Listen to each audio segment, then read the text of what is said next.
함께 만드는 언론 미디어 협동조합. 여기는 국민TV.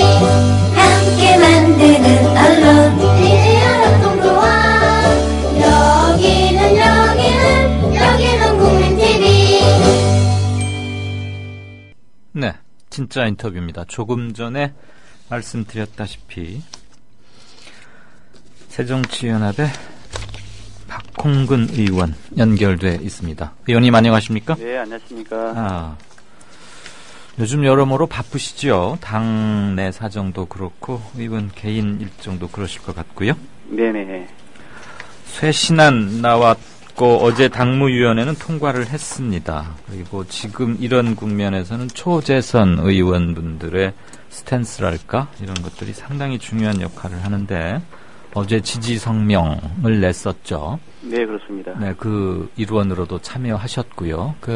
하도 뉴스들이 많이 쏟아지니까 네. 국회에서 나오는 성명서나 의견서, 권고안 이런 것들 다 일일이 소상히 또 뉴스들에서 크게 다루지 못하는 수도 있고 하니까 어제 그 지지 성명의 골자를 다시 한번 육성으로 참여하신 일원으로서의 육성으로 짧게 좀 브리핑 한번 더 해주시겠습니까? 예, 그러니까 저희가 어제 그 더 좋은 미래라고 지금 새정치민주연합 안에 초재선 22명의 모임입니다. 네. 이 모임에 이제 제가 책임 운영 간사를 대표 교역을 맡고 있는데, 예. 저희가 지난 9일 저녁에 워크숍을 갖고 당내 현안 관련해서 두 가지 좀 입장을 내자 이렇게 의견이 모아져서 어제 오전에 국회에서 기자회견을 했고요.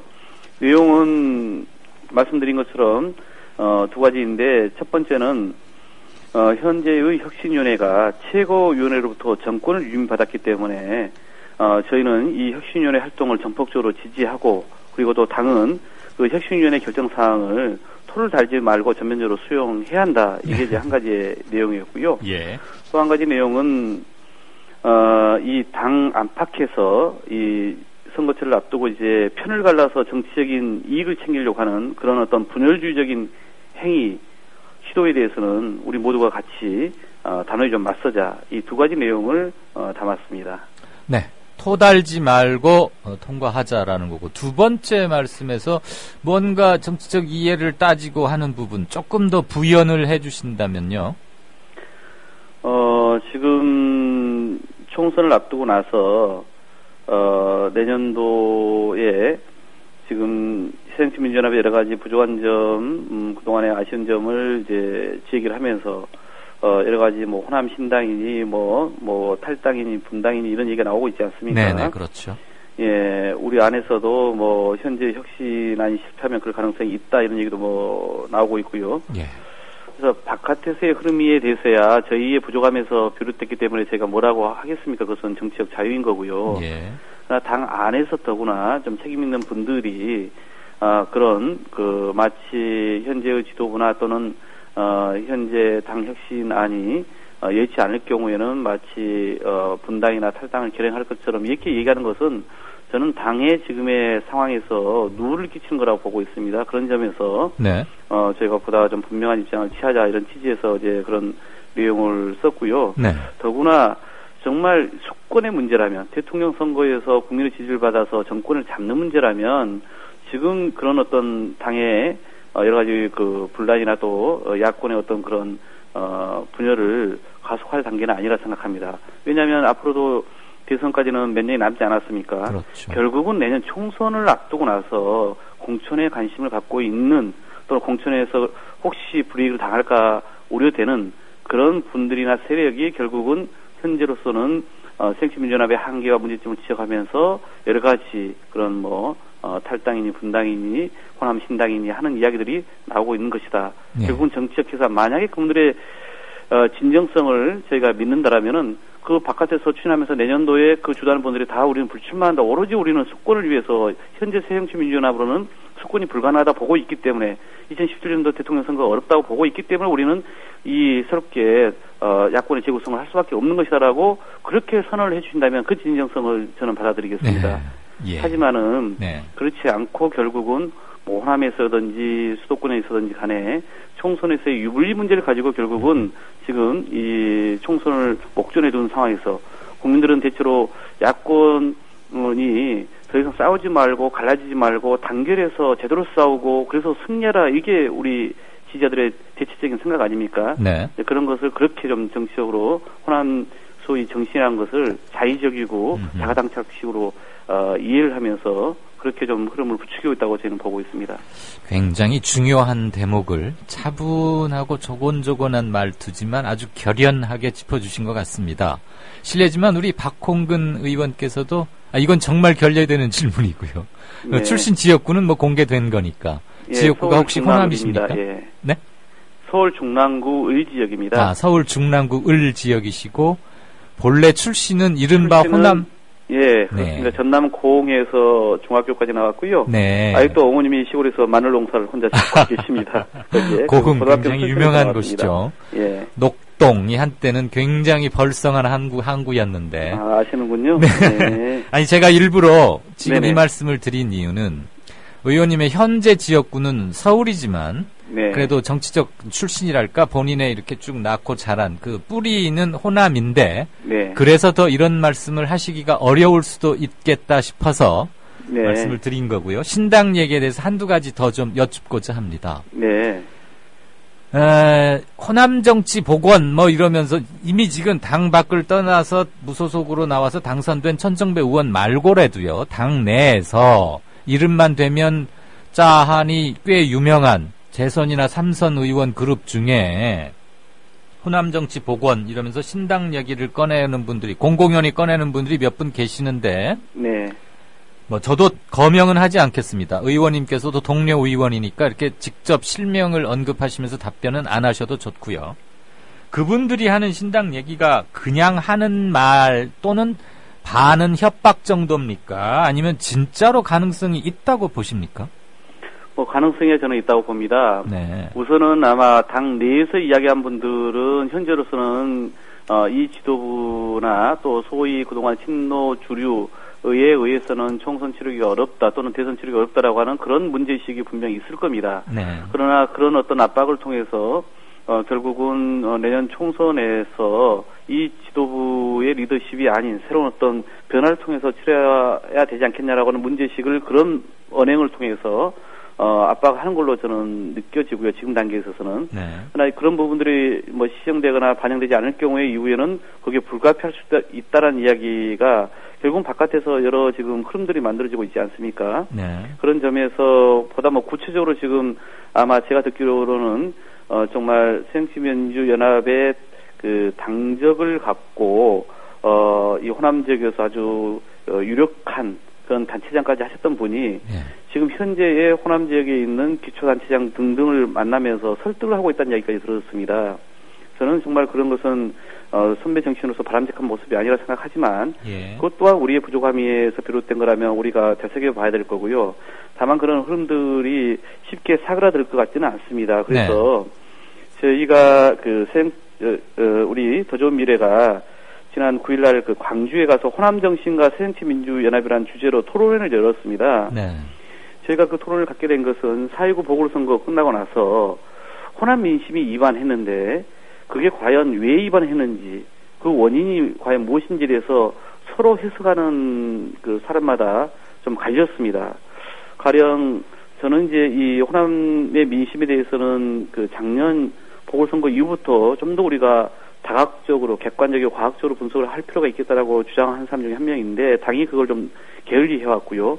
이번 이제 4.19 보궐선거 끝나고 나서도 소위 비노 또는 비주류라는 분들은 친노 패권주의 때문에 선거에서 졌다 이렇게 얘기를 하시고 그 다음에 또 소위 이런 뭐 친노 주류란 분들은 이런 호남 정치인들이 너무 기득권화되어 있기 때문에 그렇기 때문에 민심을 얻지 못했다 이렇게 또 상반된 평가를 내려놓더라고요. 네. 저는 사실은 그 두 가지 다 당연히 부분적으로 그런 요소가 있을 수 있습니다만은 사실은 이제 우리 당 전체가 그동안 무능하고 무기력하고 뭔가 대한 정당으로서 신뢰를 얻지 못한 부분이 가장 큰 거고 그리고 나서 그 두 가지 지점들이 다 일정 부분 영향을 미친 거죠. 그런데 마치 한쪽의 문제인 양 몰아가는 것은 저는 그것은 정치적 의도가 있는 것이다. 이렇게 좀 봤거든요. 네. 그래서 저희 같은 경우도 이번에 광주 가서 토론회를 했는데 현장에서 저희가 만난 분들의 경우는 대체로 그런 이야기를 많이 합니다. 그러니까 실제 우리 당대에서 정말 회초리를 지난 4.29 보궐선거를 통해서 들었고, 그리고 지금도 엄중하게 지금 꾸짖고 있고 달라지기를 원하지만, 그렇다고 해서 이 새정치민주연합을 포함해서 당이 소위 쪼개져서 그렇게 분열돼 가지고 선거를 치르는 것은 결코 바라지 않는다. 그게 다수의 호남 민심이다. 이런 얘기를 많이 합니다. 네. 물론 지금 당장 여론조사를 해보면 전북도 그랬다고 그러고 오늘도 어딘가 그런 제목을 제가 봤습니다만은 지금 새정치민주연합에 대한 여러 가지 불만이 있기 때문에 호남민들에게 여쭤보면 당연히 새정치민주연합보다 뭔가 더 새로운 변화가 있기를 원하는 것은 당연히 그렇게 나오는 거죠. 그러나 그러면 양쪽이 다 갈라져서 호남뿐만 아니라 수도권까지 다 선거를 치르는 것을 동의하냐고 하면 대부분이 그것은 아니다라고 답을 할 겁니다. 그러니까 어떻게 물어보느냐에 따라 달라지는 것인데 호남 민심이 분명 우리에게 지금 차갑고 강한 변화를 요구하고 있고 이것은 사실인 것 같습니다. 그래서 말씀하신 것처럼 정말 우리 당이 좀 더 혁신하지 않고 좀 더 단합하지 않으면은 네. 그런 명분을 주어지기 때문에 밖에 그런 원심력이 작동하면서 어떤 그런 신당의 흐름들은 좀 더 가셔야 될 가능성이 있다. 그러나 그것은 호남 민심의 분명한 어떤 것이다. 방향은 아니다. 네. 이 말씀을 드리는 겁니다. 다음 드릴 질문도 조금 공개적으로 답변하기 곤혹스러우시리라는 점은 충분히 짐작은 합니다. 그래도 드리겠습니다. 이게 신문 기자가 의원실로 찾아가서 오프 더 레코드를 전제로 참하시면서 얘기할 때야 다 나올 수 있는 얘기인데 네. 생방송에서 답변하시긴 좀 그러시겠지만 자, 다양성이라는 이름 아래 결정적 이견을 보이는 그것도 결정적으로 정치적으로 매우 중요한 타이밍 또는 중요한 사안 이슈마다 결정적인 이견을 보이는 몇몇 그룹 또는 그룹까지는 아니더라도 몇몇 분들이 계십니다. 그 정치적으로 아주 중요한 타이밍이나 이슈이기 때문에 특히 일치되고도 결연한 당의 자세가 요청될 때 그런 이견은 당의 정체성 자체를 혼란케 하는 경우가 많습니다. 지금 호남신당 얘기가 나오고 있지만 꼭 호남신당이 아니라 하더라도 새정년이라는 정체성을 같이 한다고 보기에는 너무나 차이가 많은 몇몇 분들과는 조금 아프더라도 헤어지고 따로 가는 게 맞습니까? 아니면 어떻게든 같이 부여안고 끌고 가야 맞습니까? 그런데 아무리 끌고 가고 부여안더라도 이견이 잘 해소가 안 된단 말이죠. 저는 정당이라는 것이 소위 우리가 교과서에서는 그 최고의 정치 결사체라고 이야기를 합니다만 네. 현실에 있어서는 여러 가지 이해관계뿐만 아니라 지금 말씀하신 것처럼 정책과 노선 가치에 있어서도 모든 것이 결사체이기 때문에 아주 단순화시켜서 접근할 수만은 없다고 보고 있습니다. 네. 가령 새정치민주연합의 지금 안에서도 이게 진보 개혁적인 정당이냐 아니면 중도 개혁적인 정당이냐를 가지고 논란을 벌일 수는 있죠. 그리고 그런 논의가 계속 이어왔고요. 네. 근데 굳이 지금 이제 말씀하신 거에 대한 답을 드린다면 저는 새정치민주연합은 역사적으로 사실은 그런 중도적인 분들부터 시작해서 중도 진보적인 분들까지 다 껴안고 있다고 생각합니다. 네. 그렇기 때문에 일부의 분들이 좀 더 중도적인 진보적인 입장에서 봤을 때는 보수적인 목소리를 내더라도 그런 정도까지 포용하지 못한다면 한국 정치의 여러 가지 현실 상황 속에서 설 자리는 없는 거라고 보거든요. 예. 그런 점에서 저는 그런 분들 직접 저희가 이야기를 나눠보면요. 사실은 어떤 정책과 노선에서 차이는 그렇게 강하지가 않습니다. 오히려 지금 문제는 늘 언론에서나 국민들이 우려하는 것처럼 소위 계파로 나뉘어서 친노와 비노가 서로 패거리를 싸우고 있지 않냐 이런 과정에서 서로 상호에게 갖는 그런 불신, 앙금 이런 선입견 이런 게 오히려 저는 훨씬 더 큰 문제라고 보고 있거든요. 예. 이런 정책과 노선을 가지고 건강하게 논쟁하는 거라면 얼마나 좋겠습니까? 그것은 바람직한 거죠. 영국의 노동당이건 미국의 민주당이건 다들 그렇게 노선을 변경하면서 실한 내부의 공방이 있었습니다. 어느 정당이건 그렇게 가는 거죠. 그것은 불가피한 측면임에도 불구하고 그런 정책과 노선에 대한 경쟁이라기보다는 그런 소위 그 계파라든가 이해관계라든가 어떤 그런 그 인간관계 속에서의 어떤 그런 불신이나 서운함 이런 것 때문에 서로 규정돼서 상호 편가르기를 하는 이런 게 저는 오히려 더 문제라고 보고 있습니다.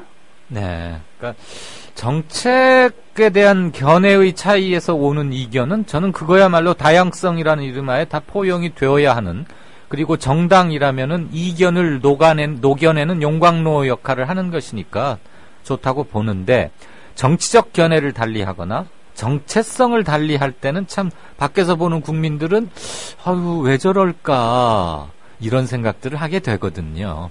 가령 새누리당에도 아시는 것처럼 예를 들어서 친이계와 친박계, 그다음에 이번엔 친박계와 비박계, 반박계 이렇게 이제 나뉘어서들 여러 가지 현안을 가지고 서로 다른 입장을 취하기도 하지 않습니까? 네. 그러니까 정당은 어차피 정당의 아시는 것처럼 당 자체가 사실 무리라고 하는 것은 이 민주주의 더구나 사회에서는 다양한 이야기가 나올 수밖에 없는 것이죠. 그러니까 저는 말씀처럼 정책 노선의 차이가 아니라 정체성의 차이는 저는 크지는 않다 생각합니다. 정체성이라고 하는 게 당의 그런 정책 노선 가치, 어떤 세력을 주로 대변할 거냐가 정체성 아닙니까? 그런 점에서 서민과 중산층을 대변한다는 게 새정치민주연합의 일관된 그동안의 정체성이었고, 지금은 자냐 우냐 보수냐 진보냐 문제가 아니라 좀 더 이런 중산층과 서민의 현장의 목소리, 자와 우가 아닌 아래로 밑으로 현장으로 가야 한다는 것이 우리의 정체성이라면 여기서 저는 크게 이견을 달 분들이 안에는 없다고 생각을 하는 거고요.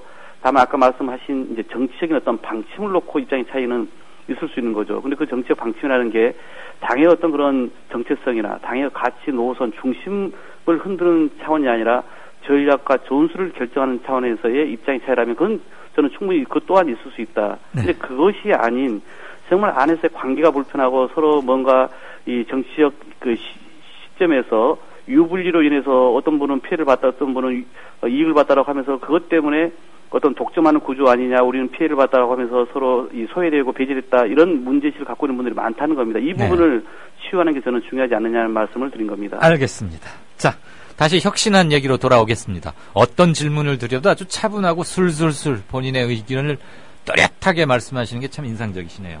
만약에 혁신안이제 어제 당무회의는 통과를 했는데 중앙위원회, 그리고 어떤 점에서는 의총이나 전당대회 이런 거 해야 되는 거 아니냐, 일각에서 이런 얘기도 나오고 있습니다. 어쨌거나 예정된 주요 당내 의결기구인 회의체를 통과하는 과정에서 부결이 된다. 그래서 혁신안이 받아들여지지 않는다면 어제 지지 성명을 냈었는데 초재선 의원, 재선 의원 그룹 모임 어떤 입장, 어떤 행동을 취하실 예정입니까? 아직 거기까지 논의는 안 돼 있나요? 예, 그런 논의를 저희가 공적으로 한 바는 없고요. 네. 다만 저는 아까 말씀드린 것처럼 이 혁신위가 당 최고위원회에 정권을 위임받은 겁니다. 정말 당의 절체절명 위기상황 속에서 태동한 거 아닙니까? 그렇기 때문에 국민들은 이 혁신안에 최고위원제가 폐지되니 마니 사무총장제가 있니 없니 이런 그 세부적인 부분에 대해서는 잘 모르든지 아니면 관심이 없습니다. 그러니까 이 당이 새정치민주연합이 이 위기상황 속에서 혁신하려고 하는 의지가 있냐, 네. 자신들의 기득권이나 어떤 관행을 내려놓으려고 하는 그런 자세와 각오가 되어 있냐, 이걸 저는 보고 있다 보거든요. 네. 그렇기 때문에 저는 이후에 당내 주요 구성원이라면 그런 인식은 충분히 할 거라고 보고 있고요. 당연히 이 혁신안이 받아들여질 수밖에 없을 것이다, 이렇게 저는 보고 있습니다. 그러니까 제가 어제 그 성명서에 쓴 것처럼 당을 해산하라고 하는 혁신위의 결정을 제외한다라면은 그게 대표 지도부 다 사임하라고 하든지 아니면 현역 국회의원들 모두 다 내년 공천과 관련해서 백지임으로 맡기라고 하든지 그 어떤 거든지 저는 수용을 해야 된다. 그렇지 않으면 다 이게 그리고 수습이 되지 않을 거기 때문에 저는 그런 정도의 당내의 어떤 분위기 각오를 우리가 앞으로 더 다지한다고 보는 사람 중에 한 명이고요. 네. 그래서 더 좀 미래에서 저희가 공적 논의는 되지 않았습니다만은 혁신안은 받아들여질 것이다. 그리고 받아들이게끔 저희 또한 노력할 것이다 말씀을 드리겠습니다. 만약에 이 혁신안 전권을 위임받은 쇄신위에서 내놓은 뼈와 살을 깎고 이런 어려운 말도 쓰던데 조국 교수 보니까 그 혁신안을 두고 끝까지 찬성하지 않는 의원들이나 몇몇 그룹과는 헤어지는 것도 각오하는 게 낫다, 불사한다, 이런 견해에 대해서는 어떻게 생각하십니까? 글쎄 저는 그렇게 받아들이지 않으면 우리 헤어질 걸 각오하자 이렇게 얘기하는 것 자체가 저는 좀 우리 당내의 지금 상황을 보거나 아니면 그동안의 어떤 정책인 상황을 보더라도 맞지 않다고 봅니다.